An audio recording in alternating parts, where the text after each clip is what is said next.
The issue with that, I see what you're saying, and there's something to be said about that, or to be thought about, or reflected on, but we tend to it's so easy to fall into materialism or merchandising mentality, a tit for tat, I do this, I get this, I do this.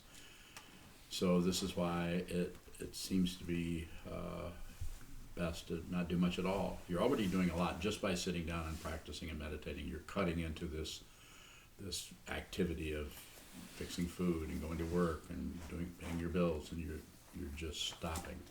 You're already doing a lot right there. And then I would say by doing that, if it could be said, you're doing as much as you can while you're in the midst of it to step out of your karma. You aren't actually stepping out of it. You're actually allowing it to function without objecting to it, without agreeing with it, without shutting down on it. You're just present, and that presence is close, if not actually, your fundamental nature. More. Is it possible that a deep state of samadhi is permanent? So nothing is actually permanent, but then nothing is actually impermanent. It's the whole duality thing that takes us up, because it's reinforced by, night and day, life and death, upstairs, downstairs. It's reinforced by all the duality that is everywhere. But what needs to be, the awareness needs to be brought to, you can't have one side without the other, so it's non-dual. I know I didn't answer your question. Ask it again. You say that as awareness grows, the space between something and your thought expands. Is that type of samadhi? Well, samadhi just means not to. So it's not to. You can see through two things, but they're not two. You can see cause and effect, but it's not two. You can't have cause without effect. So it's not two. But most people, most of the world, are caught on one end of the hook, right and wrong, right. Sometimes people go the other direction and just try to be bad, especially children. So we don't have to do anything with it. More. There's more there. No? Okay. On Jill's question, maybe two. First is there a difference between thoughts and thinking? Well, a couple of concepts. I don't know.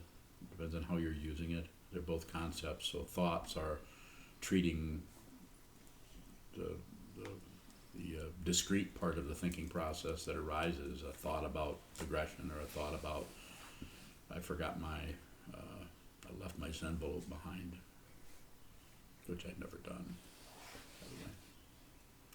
So that could be a thought, but it's just a convention. It's just a way of, you need to say something about it. So it's just a convention. So the thinking seems to be the process of separation, and it's not wrong.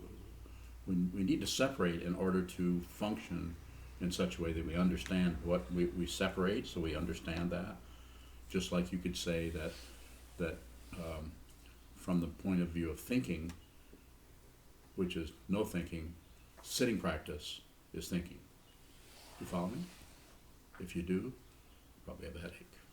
Do you follow me a little bit? It's always relative, so you can't find something else. If you really look, you can't find something else. It's always this. And when you see that, warfare is over. You're all through fighting with everything. Even when intense dragons with bad breath come in front of you, the warfare is over with. More. So then the distinction between sitting practice and the rest of life isn't as distinct? What? Say it again. The distinction between observing the wall and your thoughts of coming to sit down or not? Yeah, there's no separation.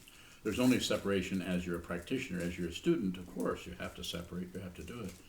If you at all feel inspired to do that. And so once you start doing that, then what will happen, occur, if you want to call it an occurrence, is you'll see there's no separation between sitting and it's called non-meditation. And one of the highest teachings is no more learning. There isn't anything else. You always know, because learning is understood to be not just about information about something, but rather the fundamental nature of things, which is not separate. So therefore, there's nothing else to do or to learn more.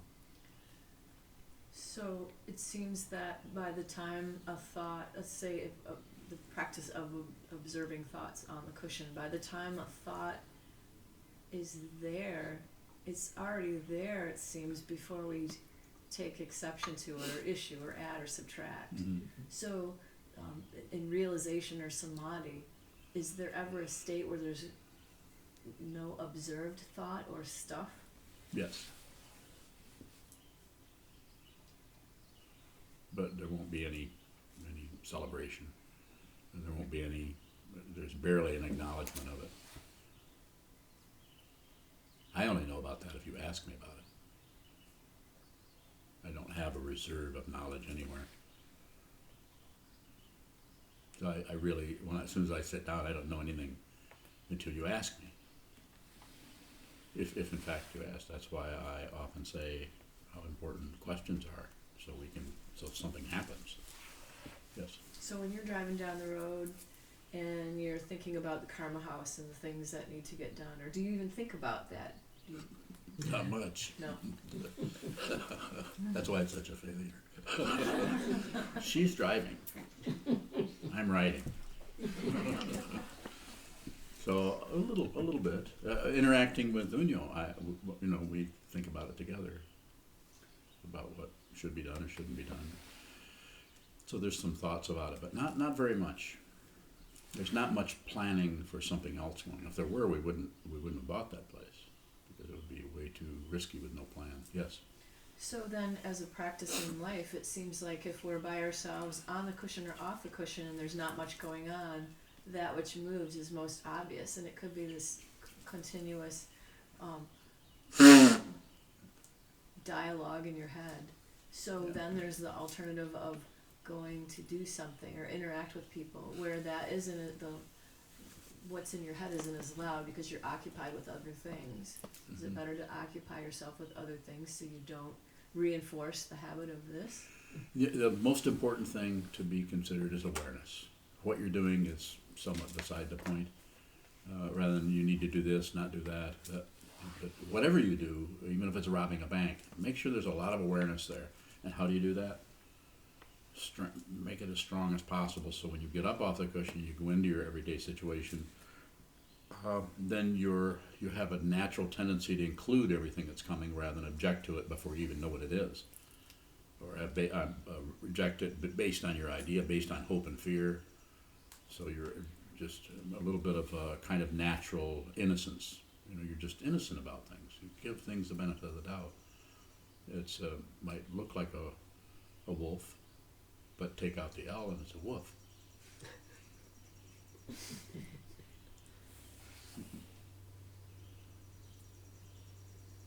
Oh. There she is. So less is better. So rather than try to find out should I or shouldn't I, whatever you're doing is totally appropriate at any given time. Yes? So if we are considering that everything is dependently or is and nothing is separate, if there's a realization of not to, then it seems like whatever thoughts are conditioned by karma or the living situation might tend to pop in and out of mind. Does that go away too? It doesn't matter. It does. It may come, it may go, may hang around. It's dependent on the causes and conditions that it's dependent on cannot be tracked down. You can't trace it all down to see where everything is fueling or starving any given situation. So that's why it's always right in front of you. What you're looking for, you're looking at. It's just this. It doesn't mean that it's going to be so obvious, but it means that that you can actually look at whatever's arising in your sense fields and not object to it or don't abandon it, don't go anywhere, just stay with that. How this looks, how this feels, how this tastes, how this smells, how this thinks. Just that immediacy. More? Is it possible to tell when you're being hooked by what's arising? I think so. I think we can feel ourselves be swamped or taken away by something. But this isn't something that you particularly want to object to or try to stop or control. But take that as an opportunity. You're already on the roller coaster. You feel like as soon as you're hooked, you're hooked. So just stay with that and watch how that works. Because the only way, it seems, I'm not positive of this, but the way it looks is the way you're going to see the way in which you get hooked is to see how you've been hooked. To actually witness that without any judgment, any kind of, I shouldn't have done that, I should know better. The whole world is doing this. I should know better than this. I shouldn't have done that. I should have. The whole world is doing that and actually is clouding up the very area they need to look into with their fretting, discursiveness, trying to be something else, trying to be somebody better, trying to be somebody who doesn't get hooked. That's not your job here. Your job here as a student of meditation, as a student of the Buddha's Dharma, as my student, is to be aware. Just like the fellow formerly known as Smiling Lion. His job to be aware, and I don't know what he's going to do.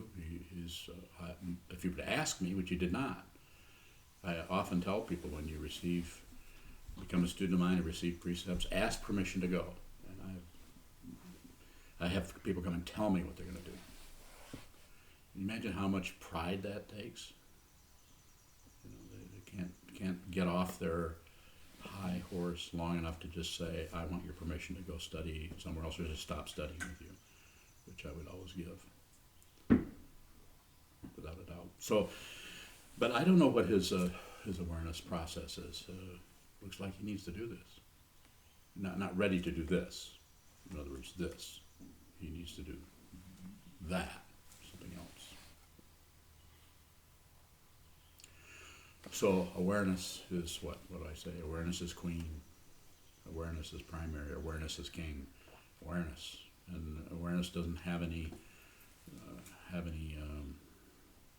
substance to it. It isn't a thing.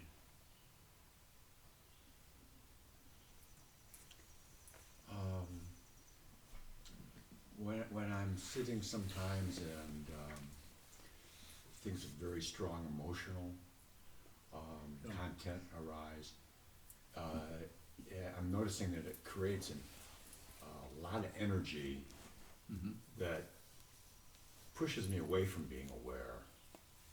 I kind of go from being with that energy, and I'll find myself just having done that and being off into You want me to comment, or do you have a comment. question? Well, the question is, again, dealing with that energy.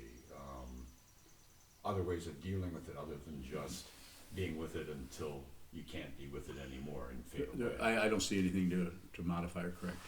You can't talk about that unless you're aware. You just told me what is happening. You have to have awareness to see that whole milieu of complication of accepting, rejecting, and pushing and pulling.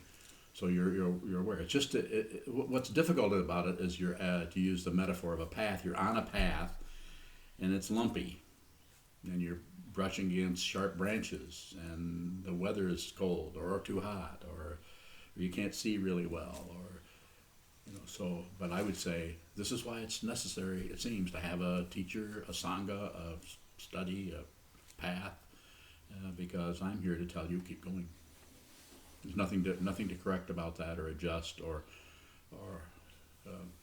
I don't feel inspired to say, well, try this. We'll try, because there's nothing to. I don't want to take you off the path. You're on the path, but I'm here to encourage you to keep going. Yes. Is the same thing true with off the cushion? Sometimes that energy just. This is awareness, Yeah. but you don't have to. It's not to be fixed. It's only to be seen. And then notice the way you think of it as something that shouldn't be there. Bring the awareness into that part of it also. Yeah. Yes. This is such a basic question, but I'd like to hear you talk about it again. Certainly. When we're sitting on the cushion, we're practicing awareness. When we get up off the cushion, to what degree should there be any conscious effort at awareness? I wouldn't worry about it. If you're doing a lot of sitting, if you're sitting, when I say a lot, it's different for each person. But practicing every day, sitting for an hour a day or 2 hours a day or whatever you're doing, if you're doing as much sitting practice as you can get into your schedule, whatever that may be, then when you need the contrast, you sit, and then you get up and you interact with other people in your life and so on. And then rather than try to make more awareness, get into that. This is a way that is taught quite often, and it's based on my experience of being around for a while. I think it's a mistake to try to be aware when you're not sitting. I think it's when I say mistake, I'm just saying it's not mistaken, but it's like you're actually going against what you're trying to work with on the cushion. You're trying to strengthen the seeing, witnessing part of the mind rather than the thinking process. So I would say when you get off the cushion and just hang out, let things fall over, get larger, get smaller, and notice that there's seems to be more awareness happening, kind of spontaneously. Awareness doesn't belong to anyone. It's like what Raquel is experiencing, being with somebody. Before she was doing so much meditation. Now that she's doing meditation, there seems to be some kind of a change happening there. So it's that kind of thing. Just observe so far as you can. More.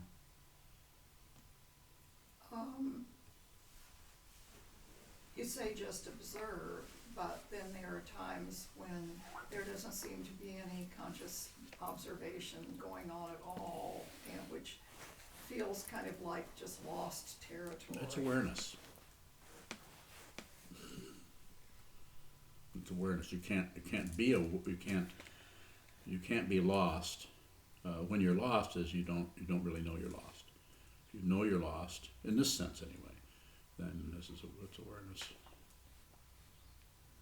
The most important thing that you can do, besides gather like this and study the material, the concepts that go way back, are ancient, and are talked about in different ways, is to get yourself to the wall, get yourself to a sitting practice, or if some people are doing a white Tara practice, which is appropriate, not for everyone to do, but maybe not. But just sit down, hold still, watch what moves, over and over and over again. It's really kind of a natural thing, rather than some special activity. It's kind of a natural thing to just hold still and not do anything. More.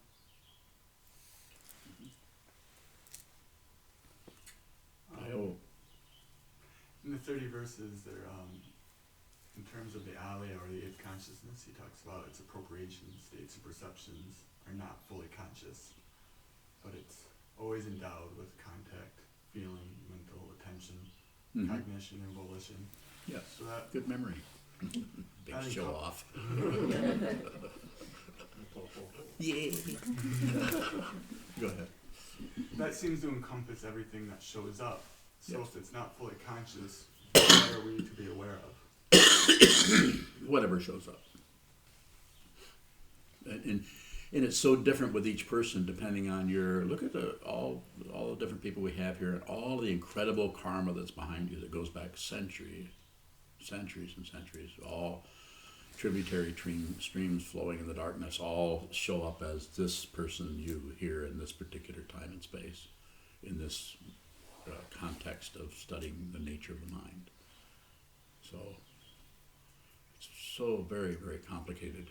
But what is not complicated? Just this. Everything that is, all those tributaries and all those channels and offshoots and highways and byways and everything are available right now.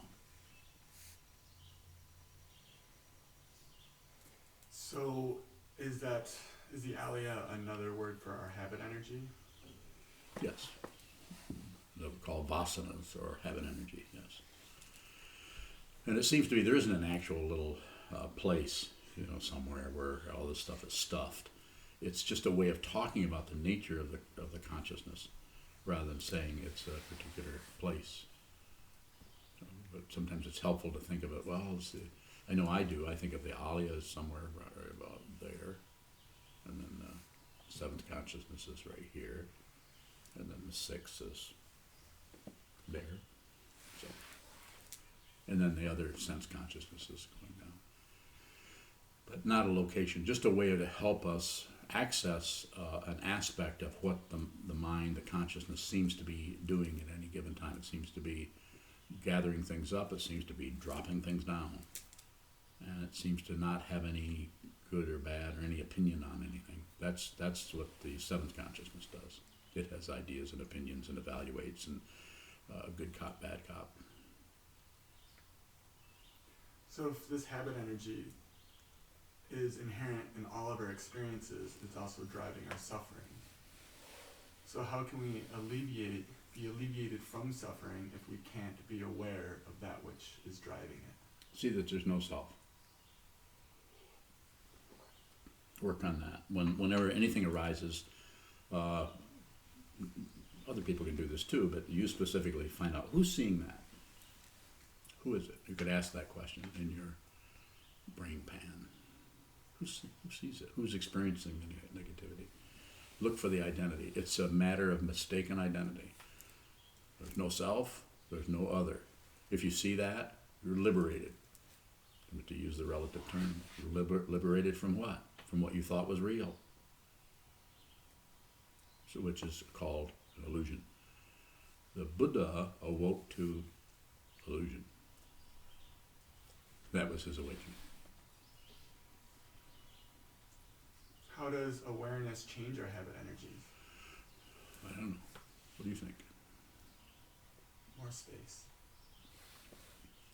Just more elbow room. That's a good way of saying it.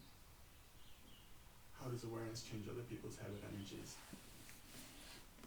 Whose awareness? Not sure. Mine? That was a trick question. Yes. Very nice. Huh? Very nice. Yeah. Very good. Thank you. Can us being in a state of awareness or holding the space of awareness change other people's habit energies? Yeah. There's no the separation is there. We're always separating. We see all kinds of separations, and we assume them. We have preconceptions about them, but fundamentally we aren't separate. This is when I was speaking to Raquel about watch you're not separate from the very person. You're not separate. We're not separate. We're here. So your body language. It's not that you should do a particular kind of body language necessarily, but be aware of it. My foot goes up like that, I know it. When your head goes back, when her head turns, I know it.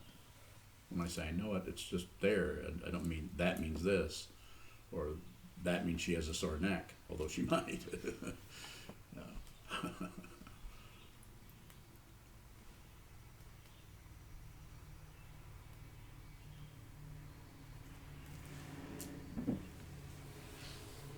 Further questions?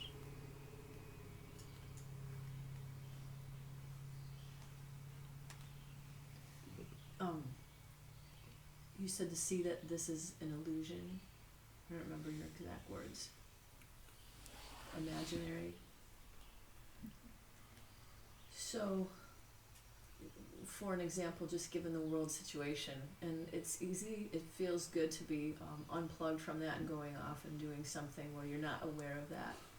But it seems like to watch the news and pay attention to what's going on, it's kind of a heaviness in the heart. So, to be aware of what seems to be the bigger picture, and maybe including Democracy Now, for example, then the illusion that you see is colored by all that difficulty. So is it just, can that be causing more harm to be aware of the bigger thing? Paraphrase your question. The illusion or the imaginary situation that manifests for one who is aware of what seems to be the bigger picture. It seems to amplify the suffering. Is there a limit of how do we balance?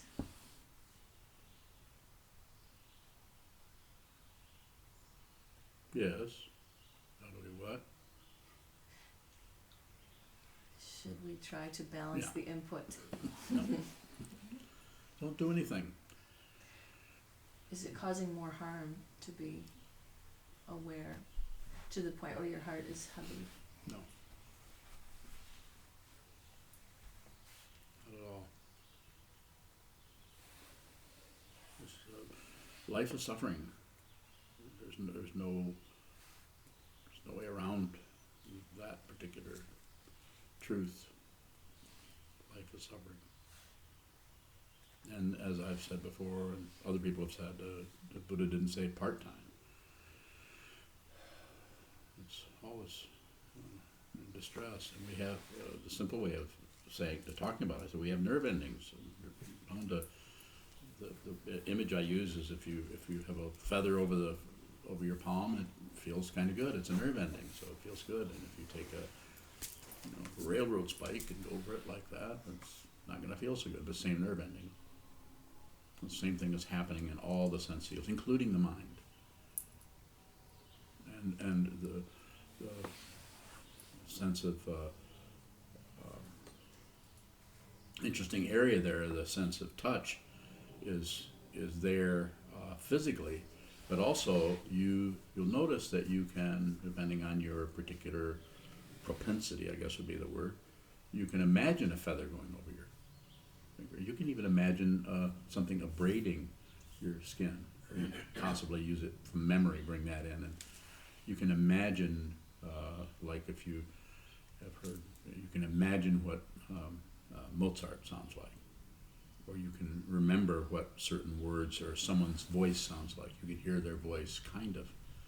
So all those senses work not only in time and space where they learn about and they gather these memories, but also they work in so many different dimensions. Just like the dream world is so incredibly real while it's happening. It's just amazing, as you all know. And so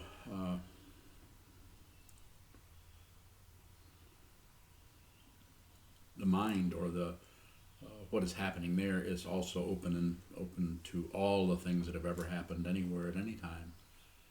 So sometimes we don't know whether we're, from the point of view of ownership or identity, we don't know whether we're experiencing other people's feelings or our own feelings or our own past lives or other people's past lives.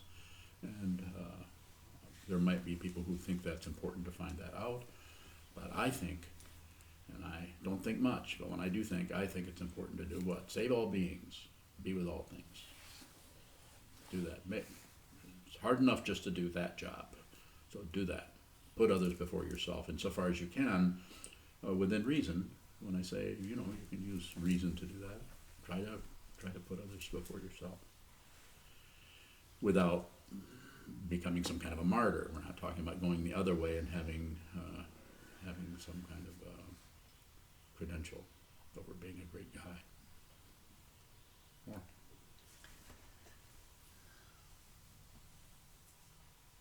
You described the nerve endings. If the nerve endings seem to be getting more sensitive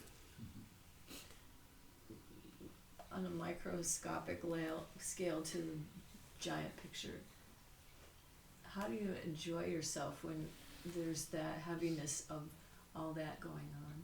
It just never quits. Maybe you can't. Maybe you can't do it right then. Maybe you just need to be just present with whatever distress is going on. Very difficult to just even watch abstractly on television what's happening to people whose families are destroyed and they have no home and they're trying to find some place to eat, get food. just been listening to the audio book on, what's it called, Bloodlands. Devastating material written by Timothy Snyder about what happened I've really been into history lately, and what happened in Soviet Russia back in the 30s, and how many millions of people that Stalin killed that aren't really mentioned so much. And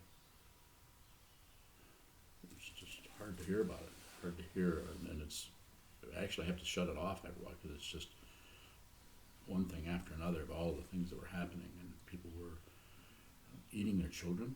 I mean, come on, they're doing what? It's starving. It's horrible. So, but we don't want to necessarily go in and bombard ourselves with that, but we don't necessarily want to go the other way. So again, middle way, a little bit of that, so that we can keep. You used the idea of how do you balance that? And, it'll balance itself. Just stay with whatever's arising. Don't accept it. Don't reject it. Don't look away. Those are the three poisons. If you're accepting something by explaining it, justifying it, doing anything with it, you're actually modifying what's arising based on your own delusion. So don't do anything with it. Don't push it down. Don't fluff it up. Don't close off. Just that.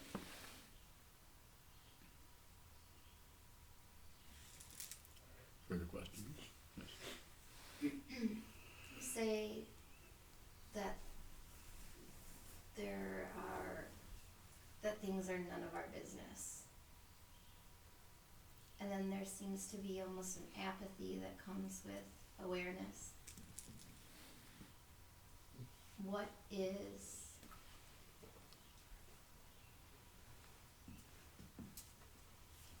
How do we know when it's our business? Sometimes through the awareness it feels like it is. Other times, like I said, it feels almost like apathy, and then the ego roars that you should be doing more. Mm-hmm. Be very suspicious of that, because that's trying to get off the hook. The ego does not want to be blamed. It wants to make sure that he or she is doing the right thing, and that everyone agrees that this is the right thing, so to speak. So I would say use it as a meditator. Use it as an awareness practice. But I'm not saying you shouldn't do something about it. At some point, maybe you should. But for a while, just look at that feeling of being incorrect, or of the ego saying you bad girl, and trying to get you to do something else.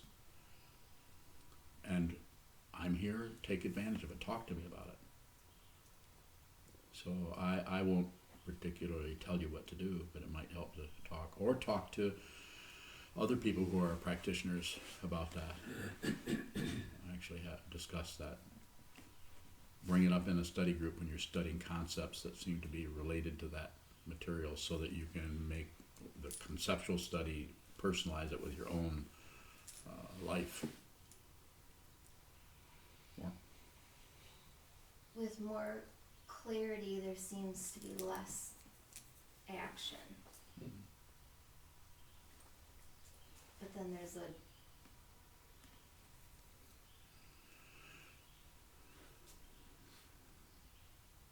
what? I was just getting oxygen. I was getting ready to talk. I was like, good, you just comment, perfect. What is the question?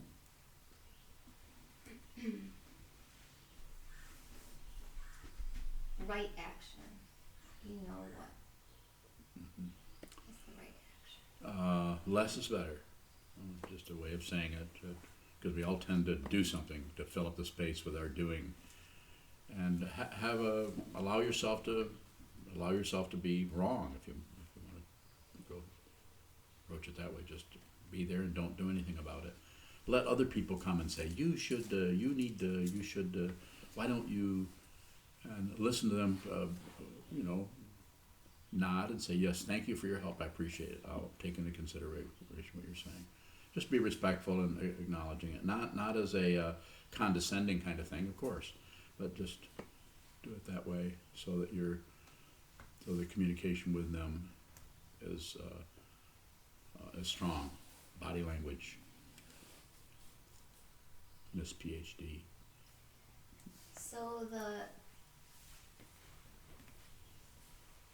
Kozan said the strengthening or intensity of her nerve endings intensifying. There's almost a de-intensifying that happens as well. Yes.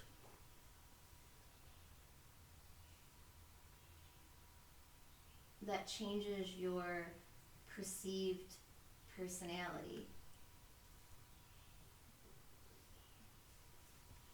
outwardly. And so when people comment on that, you just say thank you very much for You noticing. could. There's something like that.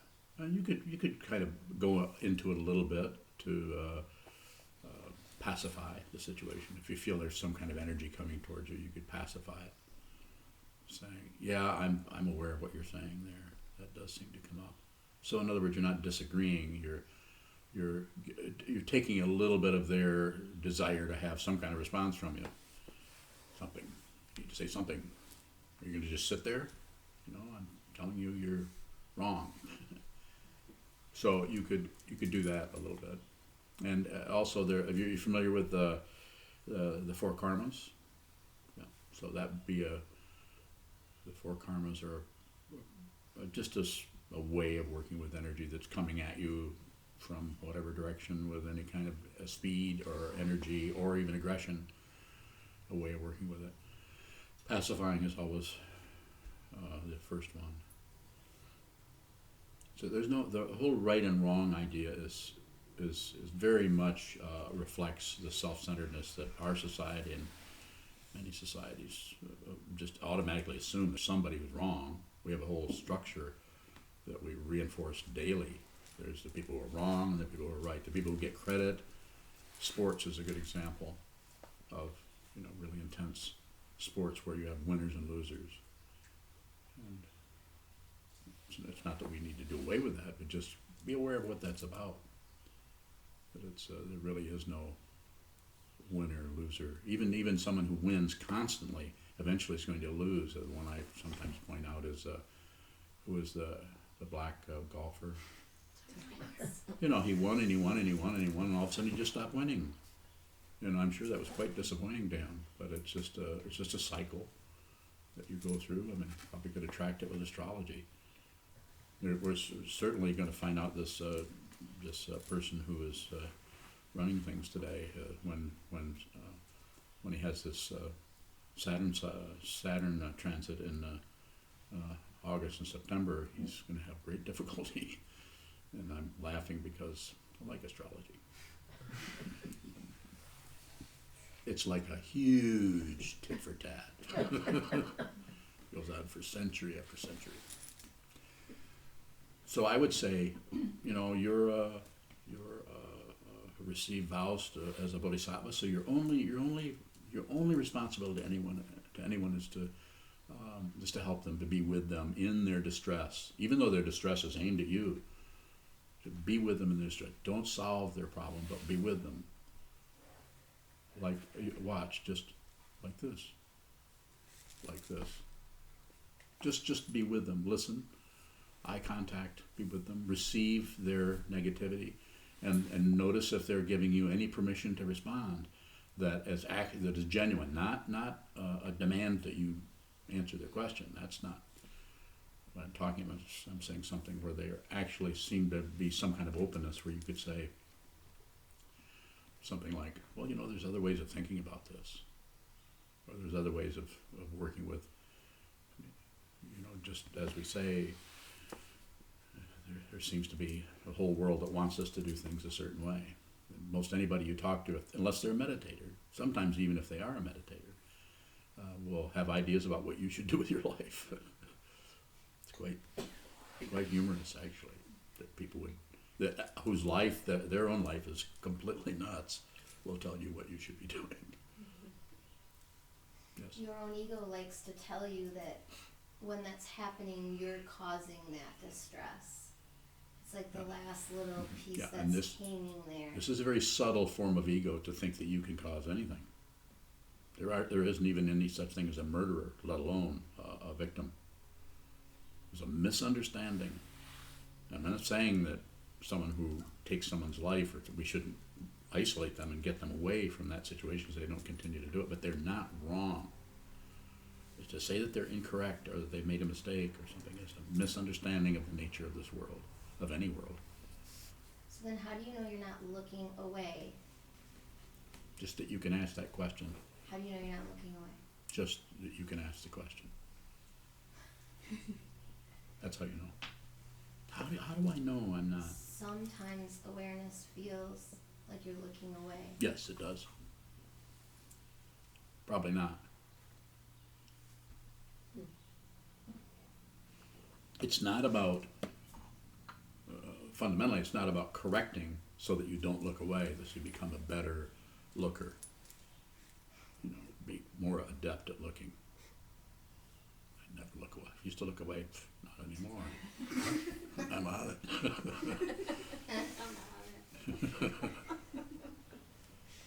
So whereas what we're talking about here is the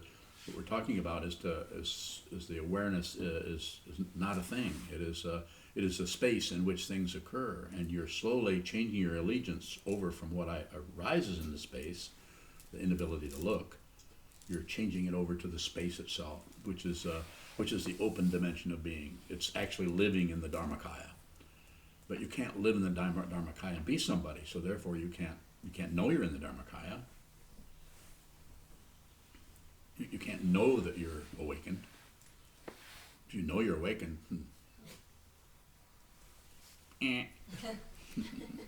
not awake. So I would say just give yourself the benefit of the doubt when you go in there. Notice the negativity. Encourage the awareness of the negativity rather than the removal of the negativity. Be grateful for for everything that's arising, because it is your teacher. I'm here as your teacher, but I'm here to introduce you to everything else, which is your actual teacher.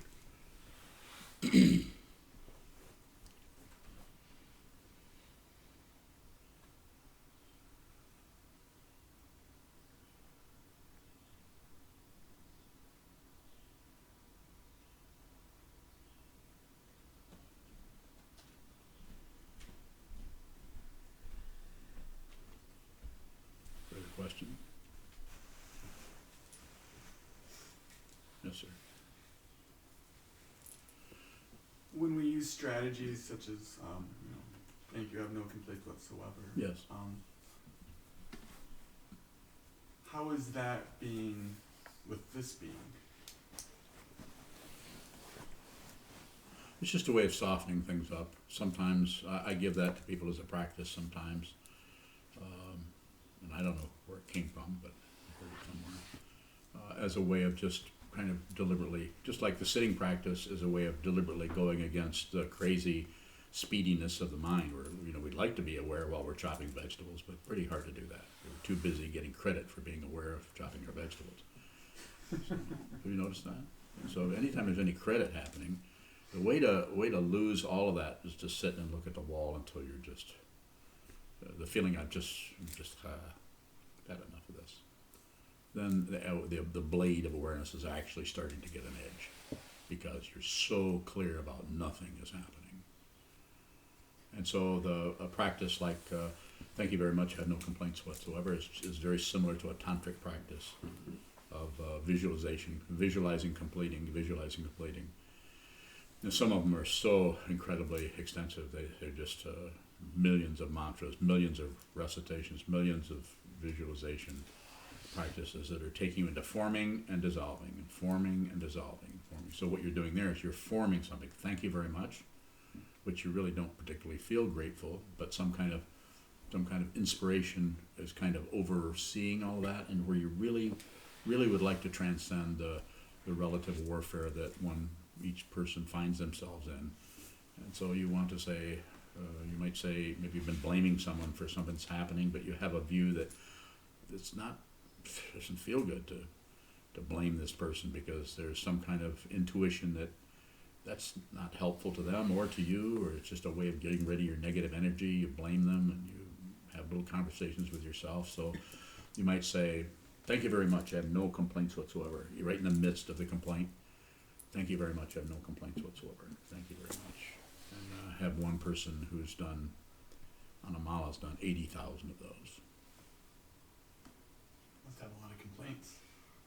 Yes. It's not you, you didn't. No, I would never do that. Oh? That was told me to, sir. But for me, you know, and I really feel that practice, and then this other part is really resistant to that. Yeah. And then part of that's conceptual. Maybe I need to have these complaints, and I need to suffer, and then see that suffering piece. Mm. Seventh consciousness is arising here in the form of pride with you. I'm not saying it doesn't happen with everyone, but I'm just pointing that out specifically. Reflect on that. Look at there's some kind of identity situation that needs to be inspected more closely. And you can do that on your own, sitting on a cushion, looking down. Who is it that sees the wall? Who is it that asks the question about who is it that sees the wall? You can actually rotate around that identity part and see if you can get closer to that. So how important is it to be with this being in contrast to this being if there's two different things happening? Is that your question? Yes. No.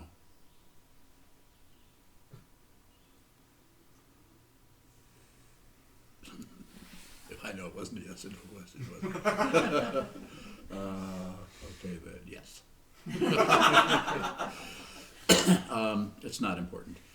The mind is constantly setting up little obstacle courses to prove that you're getting somewhere, and you don't have to do it. You don't have to go there. Less is better. Just relax. Stay in the six sense fields, including the mind. The mind always gets a kind of a pass because it's so amazing. It can, it thinks it can hear. It thinks it can swim. The body swims. The mind doesn't swim. It thinks it can do a bunch of things, but it can't do anything.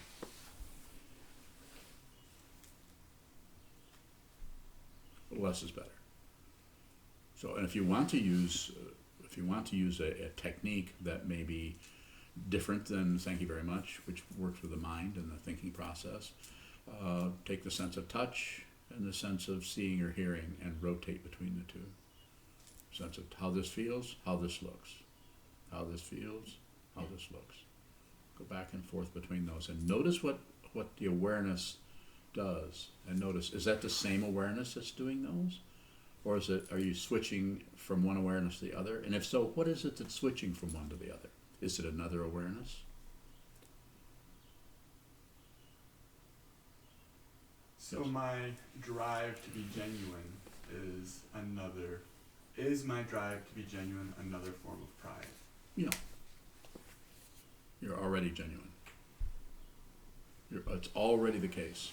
We cover it up with our fear of not being okay, or our hope for getting better, based on thinking, evaluating, judging, on separation, on comparing. I used to be over here, but now I'm way down here again. So we're always comparing. There's nothing to compare. There's nothing is separate. So therefore, there's no winner.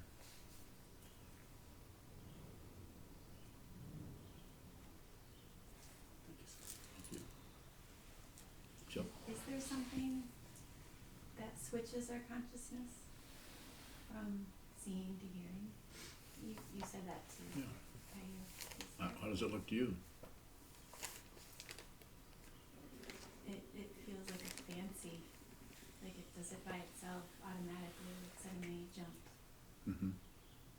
finger snap when that happens?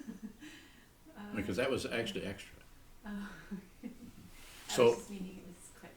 Hmm? Quick. No, I know what you meant. Okay. I caught right on to that.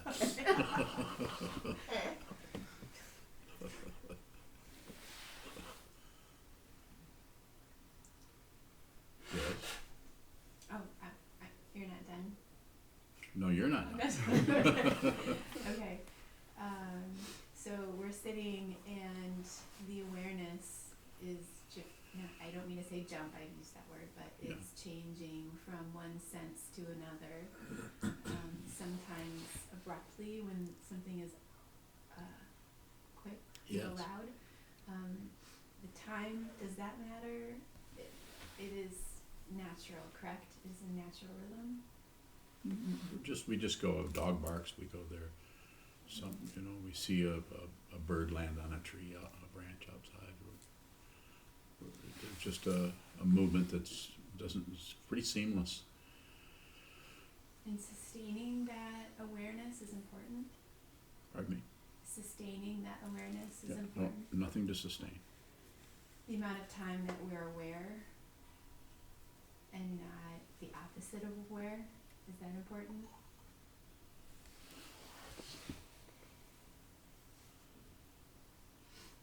No.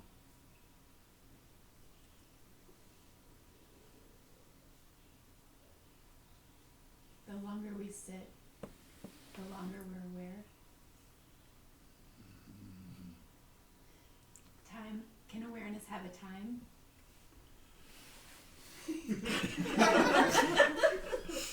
Keep going, Joe, keep going, you'll get there. Okay. Time is a convention that we set up, and it's always now. So from an ultimate point of view, relative point of view, yes, there seems to be some kind of timing or some kind of interim or change that's going from this to that. Seems to be that, but ultimately, nothing happens. And if On what level are you referring that nothing is happening?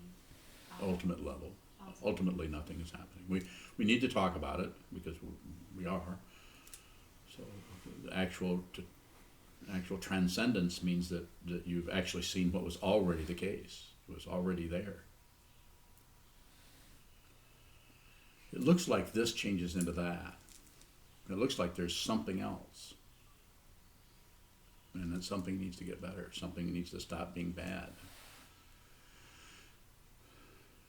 We're just totally hooked by that.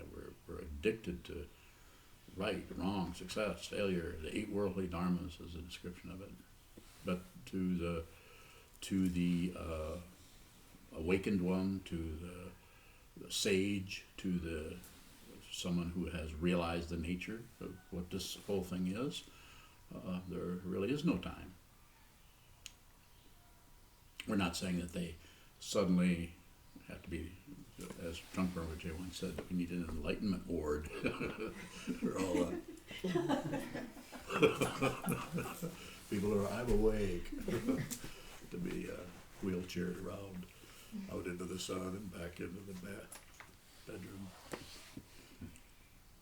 So it's both and it's neither. So it's both time and no time, but it's taught in this way, just like His Holiness said on his deathbed in 1981. His Holiness the 16th Gyalwa Karmapa said, nothing happens. So they immediately started making bumper stickers that said, nothing happens on it. So what he was looking at there, he was talking to the Vajra Regent Ursel Tenzin, who was crying because His Holiness was dying. And he said, nothing happens. And so this was a response for the Regent, so he could see that we get tied up in this is happening, that's happening, this is dying, this is being born, this person is eating, this person is running, this person is sleeping, now I'm sleeping, now I'm awake, now I'm getting dressed, now I'm brushing my teeth. It's all of this relative situation that we buy into. It's amazing. And there's the whole dream idea is helpful to see that, like it has been said in the Tibetan tradition, the real dream The sample dream is the one we have at night. It shows us the unreality of the mind, and we wake up, and that's in order to see that this is the real dream. This is this thing which nothing is happening. Yes. So nothing is happening means that something is happening. Yes. I guess I'm trying to go to where Kozan was going with the world. Mm-hmm. So if you apply the idea of nothing is happening to all that warfare you're seeing, So nothing is happening is not something you apply. Something. okay, if you, Go ahead. well, if he was telling him when he was dying nothing's happening, he was trying to help him We as a don't- teacher. We don't know what his motivation was for sure. We just know what he said. Okay, let's say he was telling that to Kozan about what's going on in the world. Yes. What would he have meant? I have no idea what it meant. I didn't say that. He did. What's your guess about what he meant? What's my guess? Yeah. I think he was trying to help the regent where he was at because of the regent's attachment to His Holiness. His regent was weeping because His Holiness was dying, and His Holiness was endeavoring to help him. Nothing happens. So to help him, the regent, who is a practitioner himself and a teacher, to help him see that both occurrence and non-occurrence are not two different things. Occurrence and non-occurrence. Life and death are not two separate things. They really look like it.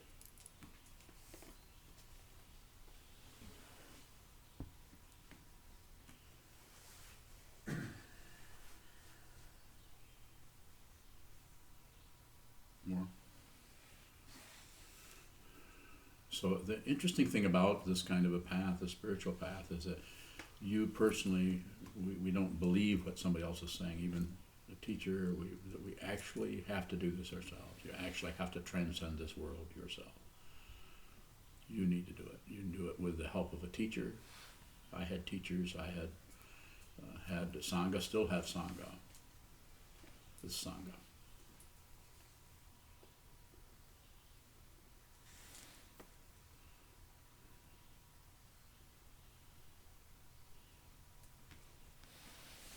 Can non-dual be a sense of something? You know, there's a sense that things are not separate. There's a sense that my way, I think people have different perception or different experiences around that. Mine tends to come forth, and has for many years, as I'm looking at myself. So I don't see other people. I see other people, of course. As I see the relative part of it. You're over there, I'm over here, so I see that, and I'm very clear about that boundary. About what, as a teacher, I'm very, very clear about it. The person I'm with may not be so clear, so they could be frightened. But I also see, at the same time, coincident with that seeing is that also I see that I am you. We are each other. If you see that, if you realize that, you're awake. It's just seeing no separation. And you see it you could see it through this visual sense, you could see it through an auditory sense, you could see it through just mental perception. It could happen, I think, in probably all kinds of ways. I happen to be extremely visual person. Visual seems to be really strong with me.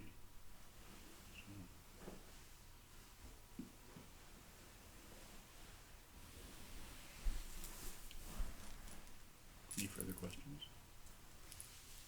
Raquel? What is the best use of intuition? So you're using a concept of intuition, of where you have a feeling that something is true or not true then? Mm-hmm. Again, I would go back to the three poisons, which seems to be the basic teaching of the Buddha, and of not only that, but of Indian philosophy.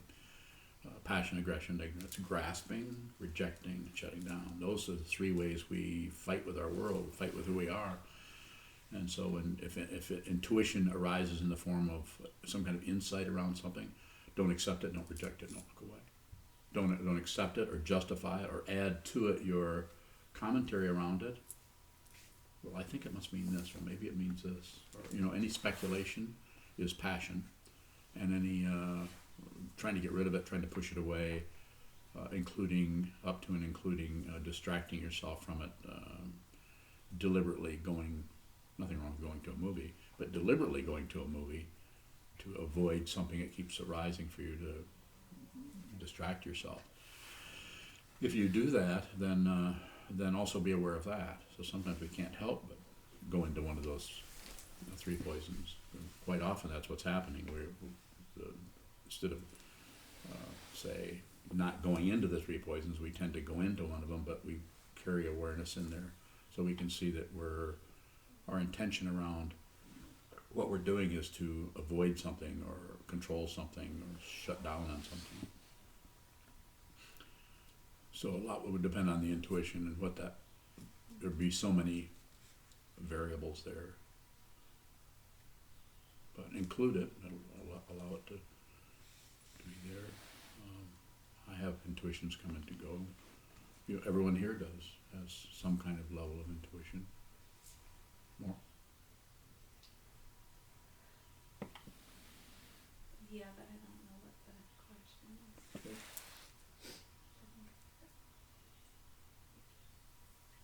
Further questions? Tayo. When you say nothing happens, it would mean that everything happens. So what does happen?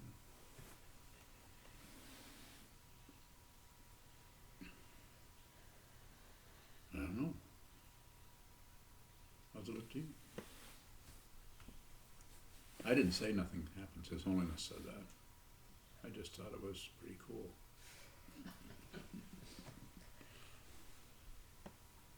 Well, what is happening? So what's being pointed out here is that the tendency that we have is to separate ourselves out and make this is happening, or that is happening, or that's not happening, or this is. We just get enamored and we get stuck in that kind of happening, not happening mentality of it is, it isn't, it's right, it's wrong. It's called a duality. And just as it says in the Sin Sin Ming says, so picking and choosing is a disease of the mind. You don't really have to pick or choose anything. You could actually live in an open dimension where things came toward you, as Dogen said in the 13th century. When things come towards you, this is called awakening. When you go out towards things, this is called delusion. You go out and you grasp, you go out and you push. Even shutting down is a form of relating to something out there by shutting it away.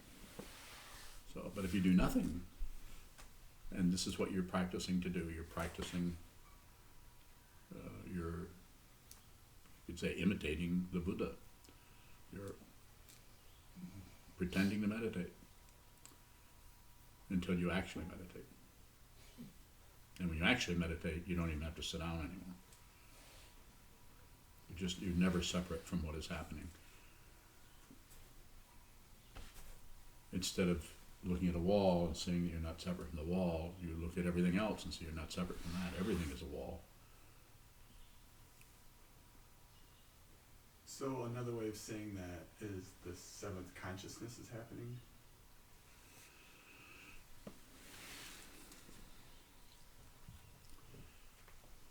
I'm following what you're saying. Maybe if that's helpful, I would say you could use that if it's helpful to help you use that particular concept of the eight consciousnesses. The seventh being the one that thinks there's a self and has ideas and has a sense of paranoia about everything. But you don't see it that way? No. But I'm saying, I'm not taking away what you're saying. If you're seeing, well, if it helps to use that as a touchstone for your way of proceeding or way of being, extending your awareness or extending your your insight, your understanding about it, then. But I'm not saying. I see it the opposite way. I don't know. I don't do anything with it. More? Thank you, sir. Mm-hmm. Yes. What is meditation?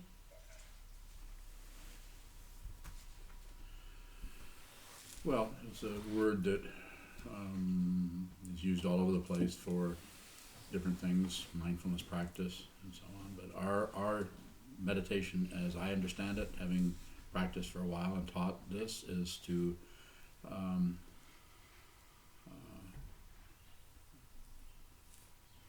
strengthen the awareness, to reprioritize what's happening with the body, speech, and mind, with the whole matrix of a human being, of all of our consciousness and everything, is to sit down, hold very still, and observe what's continuing to move.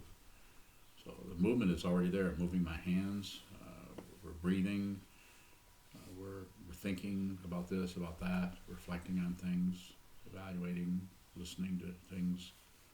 And meditation is an artificial thing that we do from a certain point of view. From the ego's point of view, it's artificial. From the fundamental point of view, it's totally natural to sit down and do nothing. Just do nothing. And then, because it's a particular discipline, the speediness of the mind slowly starts to slow down and rest, and the body, speech, and mind start to become synchronized. Whereas the person who doesn't practice, they can totally, or at least partially, disconnect from their body and just be in their mind all the time. We know people, we talk to people who seem to be totally in their head about everything. They barely know they have a body. But if you poke them, they'll say, "Who did that?" Or "Why did you do that?" And then you should say, "Because I hate you." I mean, engage them, get them fired up, and when they're least suspecting it, say, "You want to meditate?"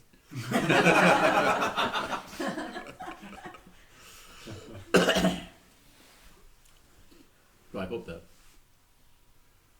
helped. Meditation. Training the mind. It says training the mind to see what is true. What is really true for yourself, so you don't have to check with me, you don't have to check with any teachings. You see it, and then you see that what you see, you read the teachings, the ones you haven't ever read before, you read them and say, "Yep, that's what I'm seeing. That's what I'm seeing. That's what it is." So all the teachings, not saying all of them, but quite often teachings actually are conceptual constructs of what it is is arising in your experience, or is your experience, or is your perception, not separate, non-dual. And it can be seen without meditation, a little less likely.